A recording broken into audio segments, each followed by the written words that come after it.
Alpinestars 2022. Bunch of cool guys here. This is going to be fun.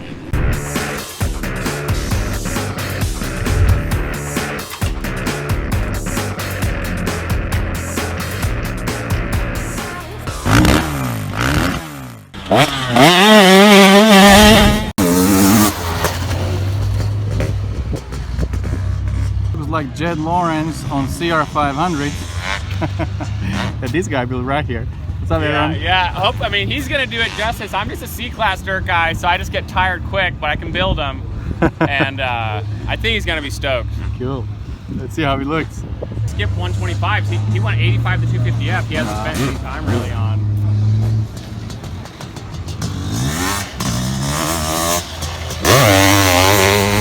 I think sounds good.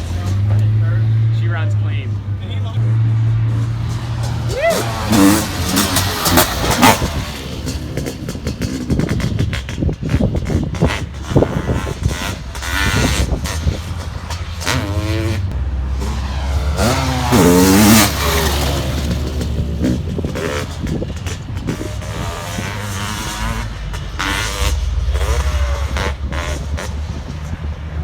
Hey, what's up guys? Rado here, and we are at Paris Raceway.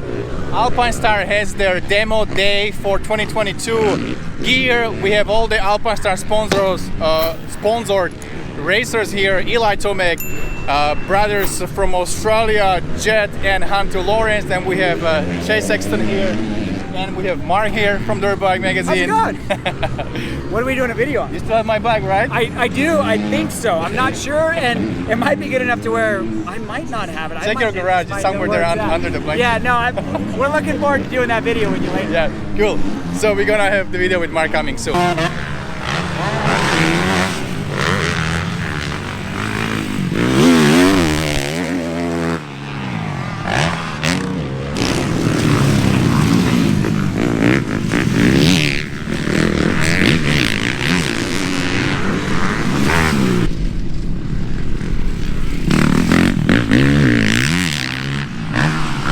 So today I have a couple of questions for Eli. I wanted to ask him. First of all, two-stroke or four-stroke? What do you like more when you just ride for fun? Well, for fun, to be do honest, you ever ride for fun? maybe once or twice a year. Okay. And then usually when I ride those once or 2 times a year, I'll ride my two-stroke. So, Okay. but I think I like them because I don't ride them. Okay. But because I spend so much time on a four-stroke. But if I were to race and I'm in a competitive environment, a four-stroke is very usable power, so I like it. Yeah. So I know that you started riding. Your dad was riding, right? Your dad, he was on a dirt bike. How good was he? Yeah, he rode just for fun, like weekend rides with the buddies. Right. He obviously had mountain bike background, so and then they would ride motocross for fun. I mean, there was way back where he would even come out here and ride Paris. Okay. With I his want to friends. ask you, how old were you when you beat your dad? When you got faster than him? How old were you? Do you remember? I think somewhere probably like 12 years Oh, old. cool, man. So you were on what, 85? 85? Yep. And dad was on 450? Yep. And you smoked him. Yeah. That's pretty cool. Yeah. All right. And then you're from Colorado. You have beautiful trails over there. A lot of mountains, good riding. So do you sometimes go and ride those trails, or you focus more on motocross? I am so focused on motocross. It's sad to say I haven't spent much time on our trails. We have decent trail systems, Thankfully, there's still a few, open and stuff. Right. So, something that I gotta look forward to when I'm done racing. Cool. And congratulations, you became dad. Yeah. That's amazing. So Yep. I think that's probably your favorite thing, to be called dad, right? Oh yeah. Oh yeah. It's a whole different deal when you, when you're a dad. Right. So I have 3 kids, so I kind of know how it yeah. feels. Is your daughter, so is she old enough to call you daddy yet, or? She's getting close. She's getting close? Dada is very close. Yeah, we've been Dada is working on it. fun. Yep. Cool, man. Yeah. Hey, I just wanted to tell you, you are my favorite rider. It's really fun to watch you when you do those late charges.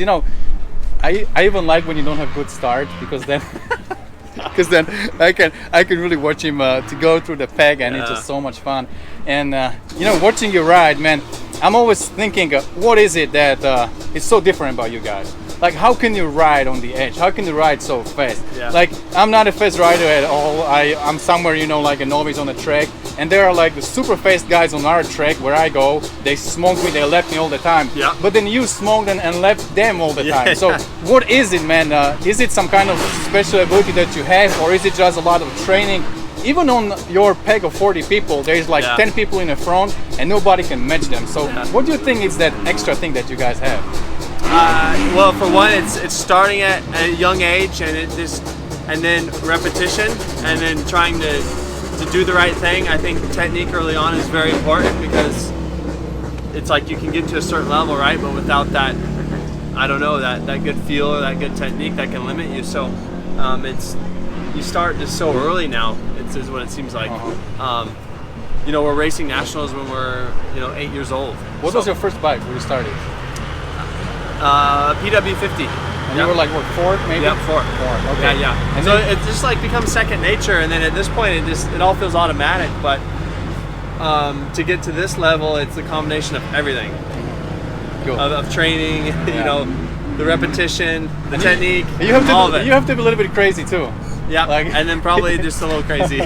Hitting all that, and yeah, it's just really amazing to watch you guys. So I just want to wish you all the best. You know, hopefully you will climb up there, and it will be fun to watch the season toward the end, because it's really fun. Yep. So last question, you are a supercross champion, motocross champion. What is one more thing that you would like to accomplish?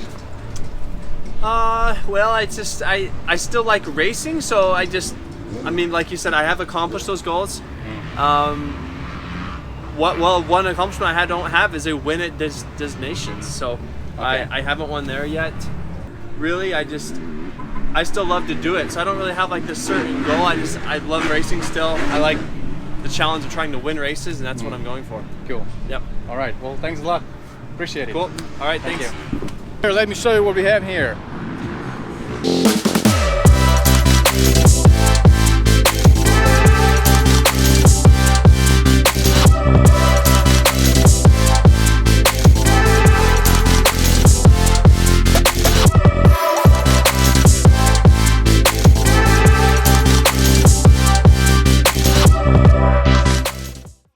He would annoy the shit out of me, and then I'd chase him and try and whack him or beat him up or something. I was terrible as a little brother. I would always antagonize. I would be poking. Basically, I was poking the bear always. I'm the youngest one too, so I can relate. Yes, and soon enough, I'll be running out the front door in the front yard in Australia, and he'll be chasing after me. He'd break everything of mine.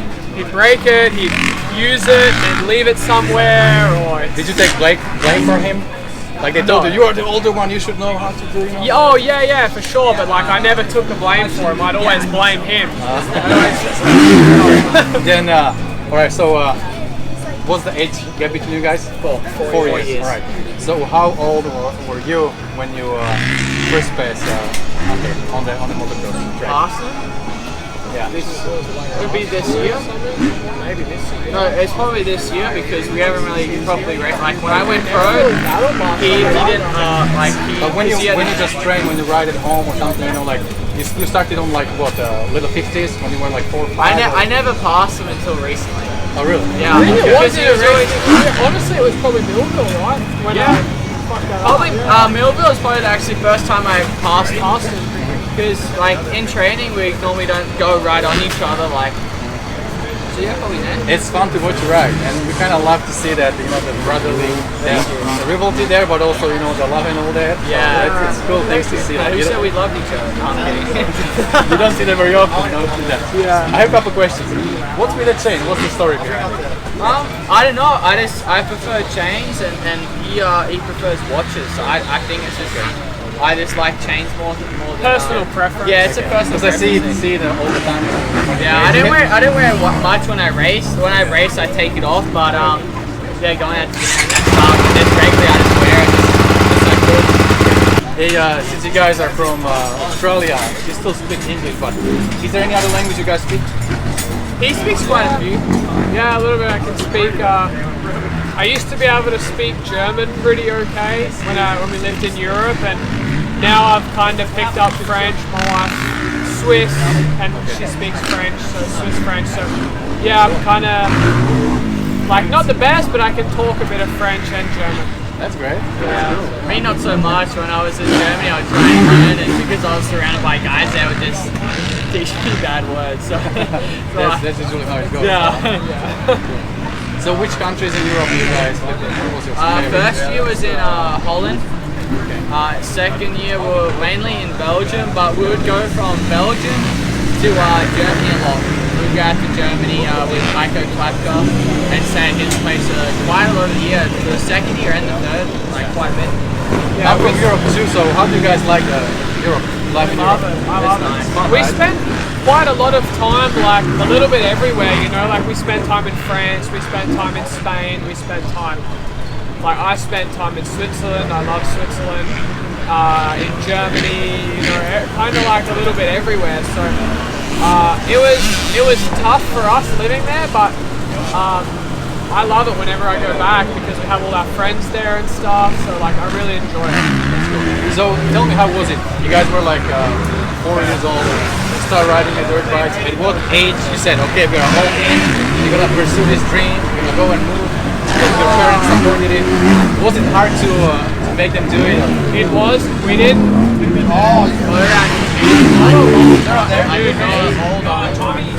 When I was 15 and I got the contract to go to Europe, it was like, okay, we're really going to do it, you know, like maybe 12. I was 12 or 13 when we were really training and we wanted to be good, but it was only in Australia, and then we wanted to go, you know, bigger and bigger. So it was only until I was 15 that we really believed and said, okay, like we're gonna do it. You know, like we're gonna be trained to be professional. We're going to Europe, and eventually to America. Yeah. So I was probably 11, 12, I was 15. You just follow Big Brother. Yeah, Worked out well, huh? I followed him for chasing him a lot of my life on a dirt bike, and this is like now recently that I've been faster and more received. Like It's really fun to watch you guys ride. I love it, you know, watching with my son. And hey, I got a t-shirt from my son. He's 10 now. He would love to get an autograph from you. So if you can sign it for me, that would be awesome. Cool. Thank you. Alright guys, so this was a fun day at the track in Paris with all Alpinestars guys here. I had a lot of fun, talked to a lot of pro guys, rode some bikes, so definitely a great day. Hopefully you enjoyed it, and don't forget guys, whatever you do, stay motivated. See you guys later.